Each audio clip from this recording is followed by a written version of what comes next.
ఇసుక అక్రమ రవాణా చేస్తే కఠిన చర్యలు తప్పవని కాకినాడ జిల్లా కలెక్టర్ జె నివాస్ హెచ్చరించారు. తాళ్లరేవు మండలంలో సోమవారం సాయంత్రం అధికారులతో కలిసి ఆయన పర్యటించారు. ఈ సందర్భంగా మండల పరిధిలోని పిల్లంక, గోవలంకలో గల ఇసుక ర్యాంపులను పరిశీలించి అధికారులను ప్రశ్నించారు. అక్రమ ఇసుక రవాణా జరగకుండా తీసుకోవాల్సిన చర్యలపై పలు ఆదేశాలను జారీ చేశారు. పూర్తి స్థాయిలో అధికారులు ఇసుక అక్రమ రవాణాపై దృష్టి పెట్టాలని, ర్యాంపుల వద్ద లారీలు, ట్రాక్టర్లు కిందికి దిగకుండా ర్యాంపులను తొలగించాలని సూచించారు. ఆర్డీఓ కిషోర్, డీఎస్పీ హనుమంతరావు, తహసీల్దార్ శ్రీనివాస్, ఆర్ఐ రవితేజ, వివిధ శాఖల అధికారులు ఆయన వెంట ఉన్నారు.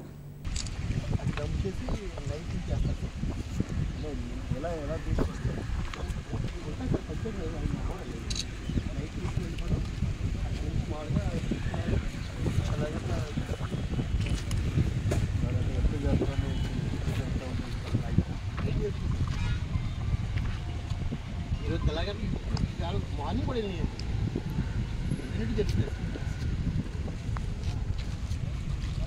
అలా చెప్తే అంటే స్టాక్ ప్రైస్ ఉండాలి కదా. ఒక్కో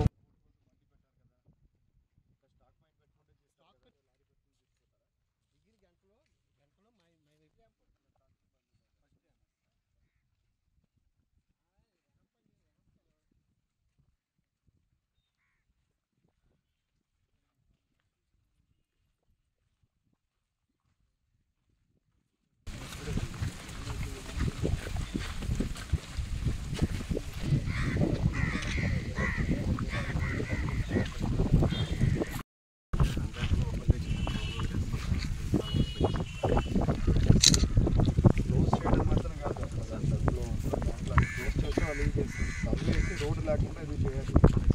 అప్లైనర్స్ పెట్టి దాంట్లో మధ్యలో ఒక ఇది మొత్తం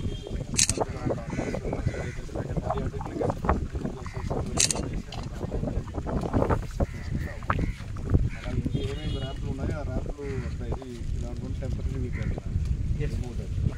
చేసి రిపోర్ట్లు రావాలి.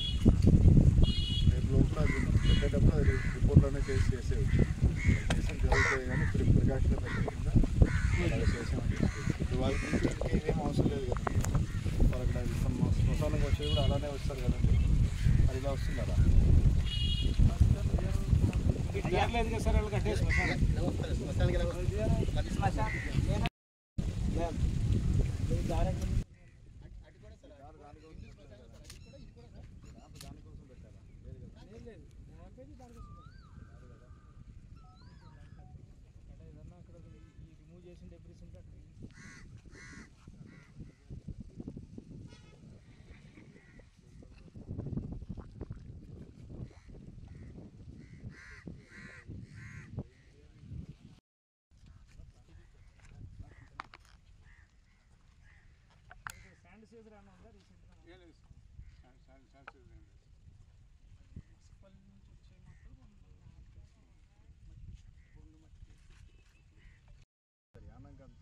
యానం తీసుకెళ్తారా?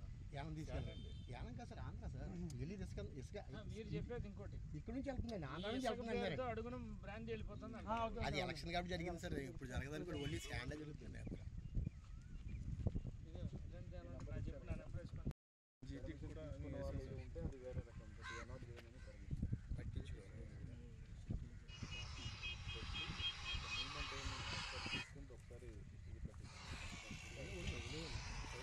ఇన్ఫర్మేషన్ వస్తే మీ నెంబర్ కూడా ఇవ్వండి. Hostel number also number local number అట్లా ఏమైనా నైట్ కానీ ఏమైనా ఏమైనా బోట్ ఏమైనా మూవ్మెంట్ అయినా ఏమైనా బోట్లు వెళ్ళిపోతాయి సార్. ఇంకో 1 అవర్లో ఇలా వెళ్తాయండి. బోట్లు తెలిసిపోద్దండి. 1 అవర్లో ఇలా వెళ్ళిపోతాయి బోట్లు. మీరు పర్మిషన్ ముందు పెట్టారు పాపం వీళ్ళు వేసుకునేది లాగిపోయింది. లాగకుండా అక్కడేమో మాకే జరిగింది. ఇది కూడా దానికి సంబంధం లేదండి. యానం పోవడం లేదు. యానం వాళ్ళు పట్టుకుపోతారు. అక్కడ అంతగానే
బట్ అలారంగా దాని వల్ల ఎవరికేం లేదు.